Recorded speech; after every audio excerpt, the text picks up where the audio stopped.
السلام علیکم ورحمۃ اللہ وبرکاتہ۔ بارگاہ رسالت محمد صلی اللہ علیہ وسلم میں درود پاک کا ہدیہ پیش کرے۔ اللہم صلی علی سیدنا مولانا محمد مادین الجود والکرم وعلی واصحاب الکرام وابنہ الکریم وبارک وسلم صلاۃ دائمۃ سرمدا ابدا۔ عزیزان گرامی، آج ہم دجال کے فتنے کے بارے میں بات کریں گے۔ رسول اللہ صلی اللہ علیہ وسلم نے فرمایا، دجال ایک آنکھ سے کانا ہے۔ کچھ لوگ یہ کہہ رہے تھے کہ اسرائیل میں ایک آنکھ والا بچہ پیدا ہوا، اس کا فوٹو بہت وائرل ہوا تھا۔ لوگ یہ کہہ رہے تھے کہ دجال پیدا ہو گیا۔ کچھ لوگ یہ سوال کرتے ہیں کہ دجال پیدا ہوگا یا کہیں سے نکلے گا۔ دجال پیدا نہیں ہوگا، وہ پہلے سے ہے، کسی جزیرے میں ہے۔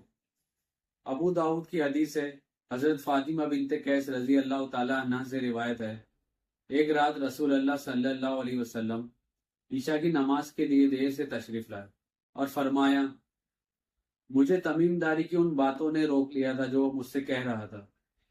تمیم داری ایک عیسائی عالم تھے جو بعد میں مسلمان ہو گئے۔ تمیم داری کشتی کے سمندری طوفان میں پھنس جانے کی وجہ سے ایک جزیرے پر پہنچ گئے، جہاں انہیں ایک عورت ملی جو اپنے بالوں کو کھینچ رہی تھی۔ حضرت تمیم داری نے اس عورت سے پوچھا، تم کون ہو؟ عورت نے جواب دیا، میں جساسا ہوں، تو ذرا اس محل کی طرف آ۔ میں اس محل میں چلا گیا، وہاں میں نے ایک آدمی دیکھا جو بالوں کو کھینچ رہا تھا۔ وہ زنجیروں میں جکڑا ہوا تھا اور زمین اور آسمان کے درمیان اچھل کود کر رہا تھا۔ میں نے پوچھا کہ تم کون ہو؟ اس آدمی نے جواب دیا، میں دجال ہوں۔ پھر دجال نے پوچھا، کیا نبی امی ظاہر ہو گئے؟ حضرت تمیم داری نے جواب دیا، ہاں۔ دجال نے پوچھا، لوگوں نے ان کی اطاعت کی یا نافرمانی؟ تمیم داری نے کہا، اطاعت۔ دجال نے کہا، یہ ان کے لیے اچھا ہے۔ اس کا مطلب یہ نکلتا ہے کہ جس وقت یہ امت حضور کی اطاعت کرنا چھوڑ دے گی، اس وقت دجال ظاہر ہوگا۔ حضرت فاطمہ بنت قیس رضی اللہ تعالی عنہا سے روایت ہے، رسول اللہ صلی اللہ علیہ وسلم نے فرمایا کہ دجال مشرق کی طرف سے ظاہر ہوگا۔ مشرق خراسان کی طرف ہے۔ خراسان جانتے ہو؟ افغان اور ایران کے علاقے کو خراسان کہتے ہیں۔ وہ سب سے زیادہ جھوٹا ہوگا، یعنی جو خدا ہی بن کے آ گیا، اس سے بڑا جھوٹا کون ہو سکتا ہے؟ حضرت صاحب بن جسامہ رضی اللہ تعالی عنہ سے روایت ہے کہ میں نے رسول اللہ صلی اللہ علیہ وسلم کو فرماتے ہوئے سنا کہ دجال اس وقت ظاہر ہوگا جب لوگ اسے بالکل بھول چکے ہوں گے، حتیٰ کہ مسجد کے امام منبر پر اس کے بارے میں لوگوں کو بتانا بھول چکے ہوں گے۔ دجال کے آنے سے پہلے کیا ہوگا پتا ہے؟ فرمایا گیا، جھوٹ کو سچ کر دیا جائے گا اور سچ کو جھوٹ بنا دیا جائے گا۔ پوری دنیا میں آج اس مشن پر بہت بڑے پیمانے پر کام کیا جا رہا ہے۔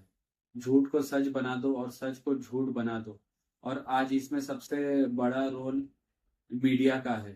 لوگ انہیں گودی میڈیا کہتے ہیں۔ گودی میڈیا نہیں، ان کو دجالی میڈیا کہو۔ دجال کے پلان پر عمل ہو رہا ہے، یعنی جتنا جھوٹ ہے اس کو اتنا مسالہ لگاؤ، اتنی بار بولو کہ سچ لگنے لگے، اور کسی سچ کو اتنا چھپا دو کہ لوگ بھول جائے۔ یہ آج ہو رہا ہے کہ نہیں ہو رہا ہے؟ حرمین شریفین یعنی مکہ اور مدینے کے علاوہ دجال دنیا چکر صرف 40 دنوں میں لگائے گا۔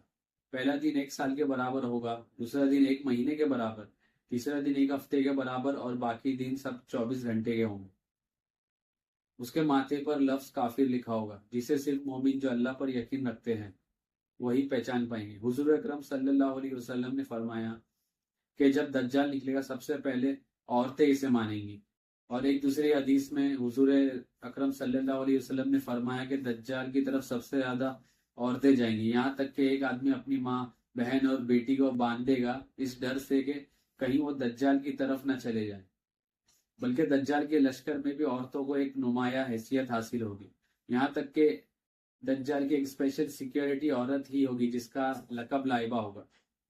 دجال جہاں بھی جانے کا ارادہ کرے گا، اس سے پہلے یہ لائبہ نام کی عورت وہاں جا کر کہے گی کہ دجال تمہاری طرف آ رہا ہے، لہٰذا اس سے ڈرو اور اس کی مخالفت کے نتائج سے خبردار ہو۔ اللہ سے دعا ہے کہ اللہ ہم سب کو دجال کے فتنوں سے محفوظ فرمائے، ہم سب کو نماز اور قرآن پڑھنے کی توفیق عطا فرمائے، اور آقا کی سنتوں پہ عمل کرنے کی توفیق عطا فرمائے۔ وصلی اللہ تعالیٰ علی خیر خلق محمد وعلی آلہ وصحبہ اجمعین برحمتک یا ارحم الراحمین.